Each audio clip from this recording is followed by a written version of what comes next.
തിരുവനന്തപുരം നഗരത്തിന്റെ മുഖച്ഛായ മാറുന്ന പദ്ധതിക്ക് തുടക്കമാവുകയാണ്. തിരുവനന്തപുരം മെട്രോ റെയിൽ പദ്ധതിയുടെ ആദ്യഘട്ട അലൈൻമെന്റിന് മുഖ്യമന്ത്രി പിണറായി വിജയൻ അംഗീകാരം നൽകി. ടെക്നോ പാർക്കിന്റെ 3 ഫേസുകൾ വിമാനത്താവളം, Thampanoor bus stand, railway station, secretariat, medical college എന്നിവ ബന്ധിപ്പിക്കുന്ന ആദ്യഘട്ട അലൈൻമെന്റാണ് അംഗീകരിച്ചത്. കൊച്ചി മെട്രോ റെയിൽ ലിമിറ്റഡ് മുഖേനയാണ് പദ്ധതി നടപ്പിലാക്കുക.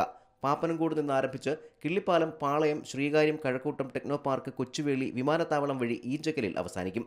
31 കിലോമീറ്റർ ദൈർഘ്യമുള്ള പാതയിൽ 27 സ്റ്റേഷനുകൾ ഉണ്ടാവും. കഴക്കൂട്ടം, ടെക്നോ പാർക്ക്, കാര്യവട്ടം എന്നിവയാവും ഇന്റർചേഞ്ച് സ്റ്റേഷനുകൾ. തിരുവനന്തപുരം മെട്രോയുടെ മുന്നൊരുക്കത്തിന്റെ ഭാഗമായി ശ്രീകാര്യം, ഉള്ളൂർ, പട്ടം എന്നീ മേൽപ്പാലങ്ങളുടെ നിർമ്മാണ ചുമതല കൊച്ചി മെട്രോ റെയിൽ ലിമിറ്റഡിനെ ഏൽപ്പിച്ചിരുന്നു. ഇതിൽ ശ്രീകാര്യം മേൽപ്പാലത്തിന്റെ നിർമ്മാണം ദ്രുതഗതിയിൽ പുരോഗമിക്കുകയാണ്.